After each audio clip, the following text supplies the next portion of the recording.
Hello, everyone. Welcome to another episode of the BG Show. I'm here to do a spoiler review for the new Netflix movie Leave the World Behind that just came out about a month ago. A little less than that. This is your official spoiler review. Okay, so this movie's been getting a lot of attention on X or Twitter, whatever you want to call it, for about a month now since it came out. It was produced by the Obamas.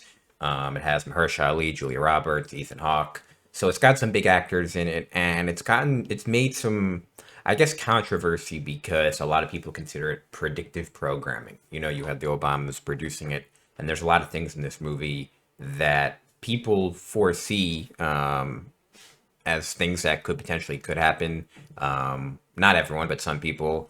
So this movie has been getting some criticism, not criticism, but it's gotten a lot of discussion about that. This movie, and then there's a movie called Civil War coming out towards the middle of the year. I think that's speculation. I'm not really going to get into that, but I just think it's important to kind of touch on that first, and kind of the background of this movie. Because I like to cover relevant things, and I think this movie was, kind of a good piece of kind of the end of the year's pop culture. Getting into the movie, I guess I'll start, like I said, spoiler review, so I'm going to get right into it. Let's start with the performances. Mahershala Ali, Julia Roberts, Ethan Hawke. Mahershala Ali, I thought, carried this movie. I thought every interesting scene was him. I thought when he was on the screen is when this movie was the best. I thought this movie really, really tailed off when Julia Roberts was on screen. I thought she was absolutely terrible. I don't know what she was doing. I'm not gonna say I've seen all of her catalog. I think I've seen, a few of her main movies, but I don't know if she just did this for a paycheck or what she was going for. But I did not think she was good. I don't even know how to describe it.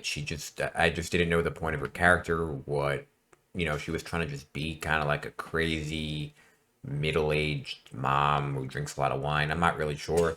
Ethan Hawke, I thought, was kind of the middle ground of those two. He was just kind of chill, doing his thing. Wasn't amazing, wasn't bad either. I thought he kind of just fell into the movie.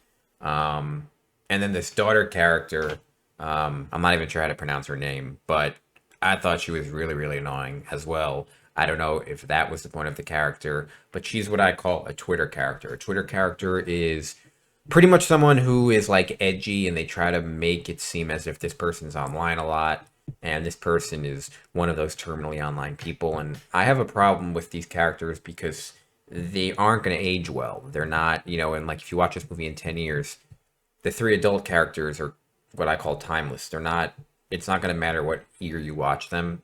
They're just characters. But her, the way she talks, the lines that she uses, her attitude, it's very obvious they're trying to portray, an online kind of Twitter personality.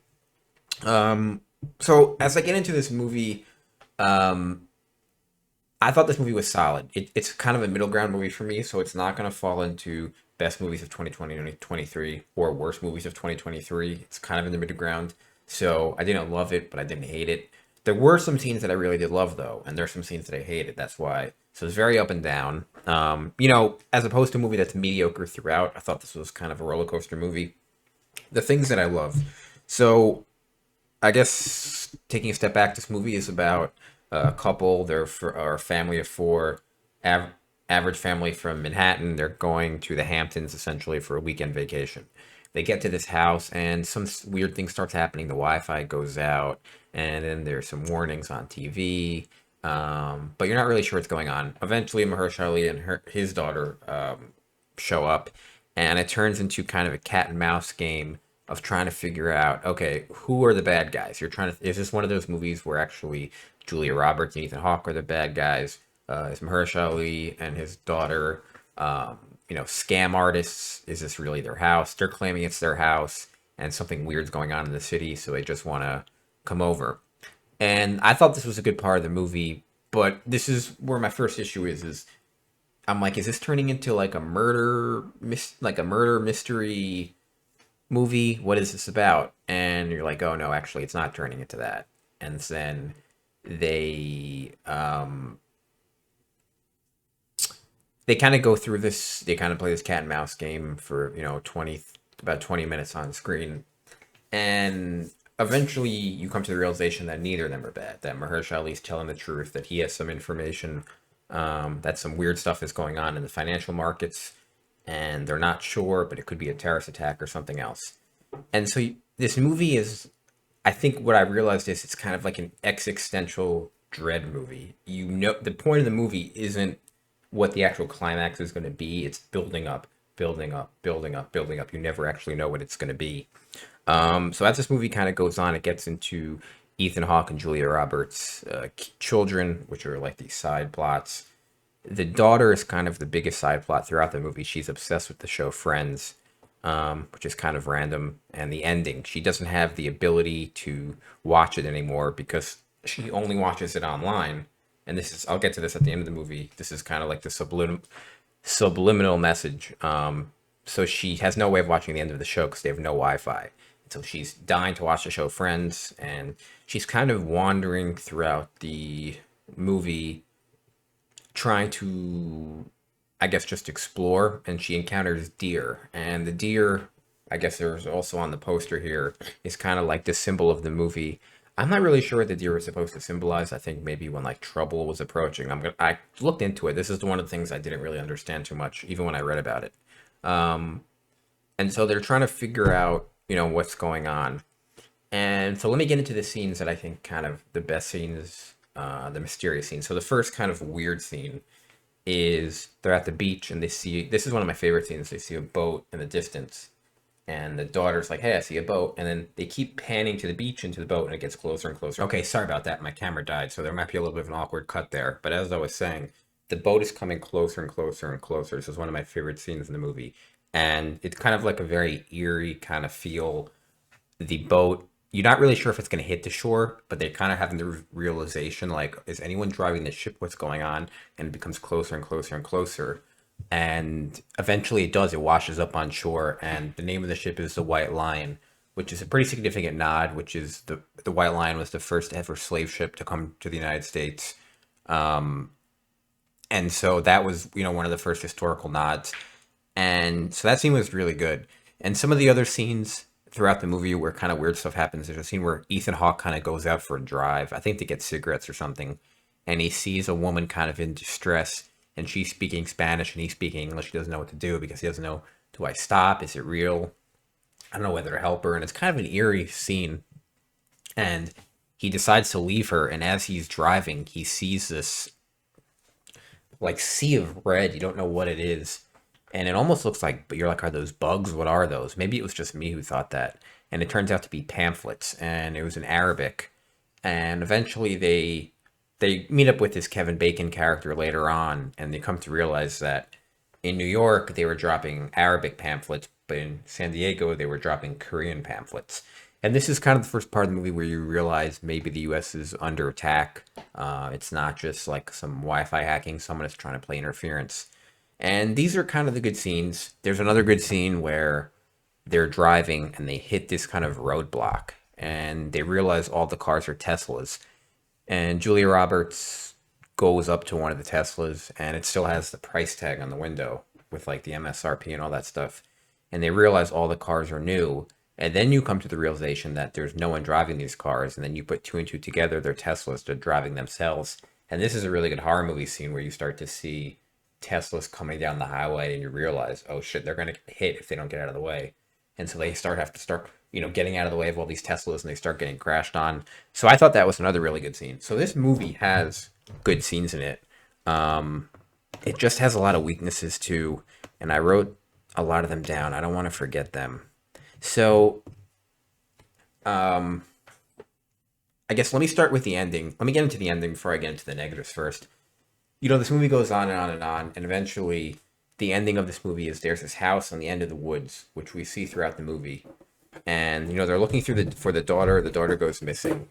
And eventually we come to realize the daughter has been in this house for, who knows, an hour, 2 hours, a few hours.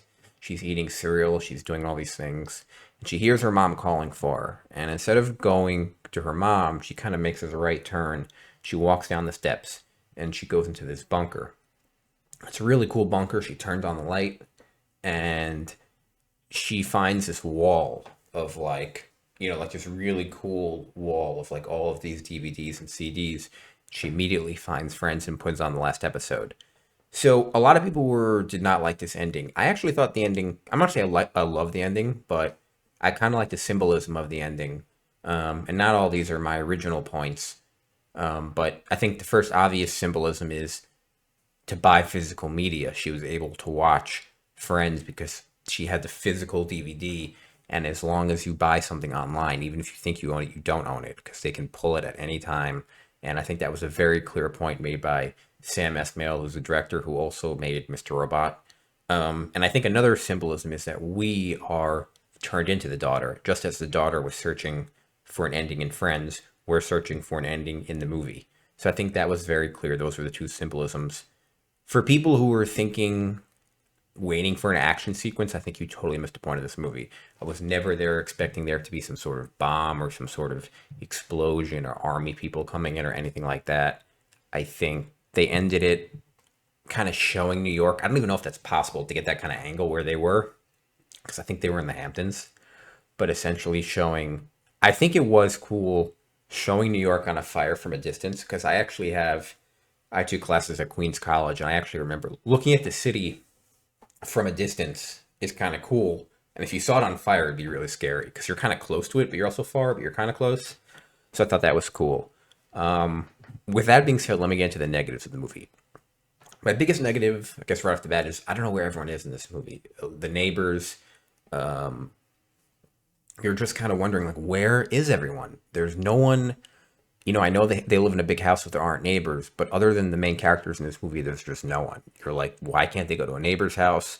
I understand they can't leave the town, but it's like no one else within the town is there. It's like they're in a ghost town. I don't know if this was a budget thing or what, or if this was shot during COVID. I don't think it was. So I don't think, crowding was an issue, but there wasn't anyone in the town. Like as I mentioned before, I thought Julia Roberts was terrible in this movie. I just don't know what she was going for. I just didn't like really any of her performance. It wasn't funny. There's a dancing scene, which I thought was weird. She was dancing with Mahershala Ali, and then Ethan Hawke was hanging out with Mahershala Ali's daughter. And I'm like, none of these people are wondering where the other person is right now? This is totally weird. So yeah, I thought that was kind of bizarre. My biggest criticism of this movie, and probably Netflix movies in general, is that it just doesn't feel like a movie. This doesn't feel like something that you'd go to the movie theater, buy a ticket for, and go see in a theater. It doesn't have a traditional beginning, middle, and end. It doesn't have traditional arcs. Now, it's not a TV show. It feels like a long TV show. I would call it like a special event. I don't know what I would call it. It's just 2.5 hours, 2 hours and 15 minutes of content. I wouldn't call it a movie. I think a movie very specifically has just a feel to it that this doesn't have. And Netflix, I think, continually goes down this, not rabbit hole, goes down this path where they make these pieces of content that they call movies, because forever, if something is 2 hours or longer, it has to be a movie, because movies are 1 and 2 hours, and episodes are shorter and multiple. And so I don't know what I would call this, but it just doesn't feel like a movie to me. It just feels like a piece of content, which isn't a bad thing. Like Guardians of the Galaxy made the holiday special. And so for whatever reason, they called it a holiday special instead of a movie. And you look at it totally differently. I would do that with this. I would call this a Netflix holiday event, a Netflix special. I don't know what I would call it. But it's just a different type of piece of content. That being said, I think overall, this is a quality movie. I think some people like this movie. Some people probably will hate it. Like I said, in terms of the connections to Obama and producing and predictive programming, I don't tell you what to believe. That's on you if you want to look down that stuff. I was just making that connection, but like I said, I don't think I don't know. So that's my review. If I was going to give it, like I said, give it a watch. It's on Netflix. Overall, I think most people will struggle with this movie because it doesn't really have a point to make. It doesn't really choose what it wants to be. It doesn't know what it wants to be. It kind of feels like 4 or 5 movies crammed into one in terms of what, which direction it wants to go. Does it want to be a paranoid movie? Does it want to be kind of a world is ending movie? Does it want to be a horror movie? It doesn't really know. So that being said, I'm going to give this movie out of 10. I think I'd give it a 6.5. I'm going to give it a 6.5 out of 10. It was definitely worth the watch. It kept me entertained. With that being said, thanks guys for watching. And as always, I'll see you in the next one.